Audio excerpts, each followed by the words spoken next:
Hello and नमस्कार। General study के इस सेशन में मैं आप लोगों का स्वागत करता हूं। आज का हमारा चर्चा का विषय है मेटरनिख कौन था, मेटरनिख युग क्या है, इतिहास में क्यों है मशहूर। तो दोस्तों, अगर आपको ये वीडियो इन्फॉर्मेटिव लगता है तो चैनल को सब्सक्राइब कर बेल आइकन अवश्य ही प्रेस कर दें तथा वीडियो को लाइक और शेयर करना न भूलें। तो आइए जानते हैं मेटरनिख कौन था। मेटरनिख का जन्म मई 1773 ईस्वी में ऑस्ट्रिया के काबलेज नगर में होता है। उसके पिता रोमन साम्राज्य में एक उच्चाधिकारी थे तथा जर्मनी में इसके पिता की बहुत बड़ी संपत्ति थी। इस प्रकार से मेटरनिख का एक कुलीन घराने से संबंध होने के कारण यह विश्वविद्यालय स्तर की शिक्षा प्राप्त करता है। उसके बाद 1795 ईस्वी में मेटरनिख की शादी ऑस्ट्रिया के चांसलर प्रिंस कॉलिट्स की पोती के साथ कर दिया जाता है। इस शादी के पश्चात मेटरनिख के सामाजिक और राजनीतिक प्रतिष्ठा में काफ़ी वृद्धि होती है। मेटरनिख एक योग्य राजनेता, प्रतिभा का धनी और प्रतिक्रियावादी विचारधारा का समर्थक था। तत्पश्चात ऑस्ट्रियाई साम्राज्य में इसने विभिन्न देशों में राजदूत के तौर पे काम किया। 1801 से 1806 ईस्वी के अंतराल में विभिन्न देशों में राजदूत रहते हुए इसने अपनी राजनीतिक सुदृढ़ता कायम की और 1809 ईस्वी में ऑस्ट्रिया का चांसलर प्रधानमंत्री बन जाता है और 1848 ईस्वी तक उसी पद पर कार्यरत रहता है। लेकिन मेटरनिख पुरातन व्यवस्था को ही लागू करना चाहता था और क्रांति का घोर प्रतिक्रियावादी था, विरोधी था, जिसके कारण यूरोप में उठ रही क्रांति विचारधाराओं को दबा देना चाहता था। लेकिन ज्वालामुखी का एक दिन फटना तो तय है। वही होता है यूरोप की राजनीति में। मेटरनिख दृष्टिपटल पे आता तो है लेकिन टिक नहीं पाता है। बात 1815 ईस्वी के बाद की है। मेटरनिख यूरोप की राजनीति में छा चुका था।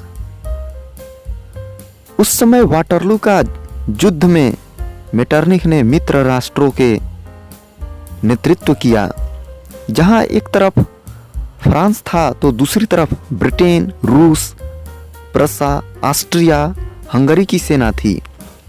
फ्रांस की सेना का नेतृत्व नेपोलियन कर रहा था, जबकि दूसरी तरफ जिसे मित्र राष्ट्रों की संगठन या सेना कहते हैं, उसका नेतृत्व मेटरनिख कर रहा था। इस प्रकार से वाटरलू के युद्ध में नेपोलियन का पतन हो जाता है और उसे मित्र राष्ट्रों द्वारा कैदी बनाकर सेंट हेलेना द्वीप पर भेज दिया जाता है, जहां उसकी मृत्यु 1821 ईस्वी में हो जाती है।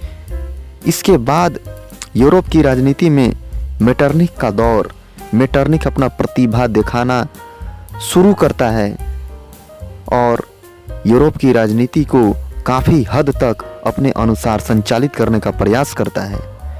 इस प्रकार से मेटरनिख ने यूरोप में पुनः पुरातन व्यवस्था को ही लागू कर दिया और क्रांति को दबाना शुरू कर दिया। लेकिन ये क्रांति अधिक समय तक नहीं दब रह सका। तो दोस्तों, नेक्स्ट सेंट हेलेना द्वीप जो था, जहां पे नेपोलियन को बंदी बनाया गया था, साउथ अटलांटिक ओशियन में पड़ता है आइए जानते हैं अब मेटरनिख युग क्या है। तो समय काल 1815 एडी से 1848 एडी तक मेटरनिख युग के रूप में जाना जाता है। इसका एक संक्षिप्त डिस्क्रिप्शन हम लोग देखते हैं। तो 1815 एडी के वियना सम्मेलन में ऑस्ट्रिया का चांसलर मेटरनिख ने ब्रिटेन, रूस और ऑस्ट्रिया जैसे यूरोपीयों शक्तियों से मिलकर नेपोलियन द्वारा स्थापित व्यवस्था को समाप्त कर यूरोप में पुनः पुरातन व्यवस्था स्थापित कर दिया, जिसे मेटरनिख युग कहा जाता है। तो आइए अब जानते हैं मेटरनिख का यूरोप की राजनीति में इतना महत्वपूर्ण स्थान क्यों था। तो मेटरनिख प्रतिक्रियावादी विचारधारा का समर्थक था। इसने मेटरनिख व्यवस्था के तहत यूरोप में संतुलन स्थापित किया। इस नीति के तहत उसने ऑस्ट्रिया को एक शक्तिशाली राष्ट्र बना दिया, जिसके कारण यूरोप में उसका वर्चस्व स्थापित हुआ और इसीलिए इस काल को मेटरनिख का युग या मेटरनिख व्यवस्था के तौर पे जाना जाता है, जिसने ऑस्ट्रिया को यूरोप की एक राजनीति में सर्वशक्तिशाली स्थान प्रदान किया। इस प्रकार हम देखते हैं कि मेटरनिख ने नेपोलियन के और फ्रांस के युद्ध नीति के पश्चात उत्पन्न स्थितियों को समाप्त कर पुनः पुरातन व्यवस्था को थोपना चाहा, लेकिन अपने मंसूबों में कामयाब नहीं हो पाया। तो आई होप आपको ये अच्छा लगा होगा। तो चलिए मिलते हैं नेक्स्ट लेक्चर में। Thanks for watching.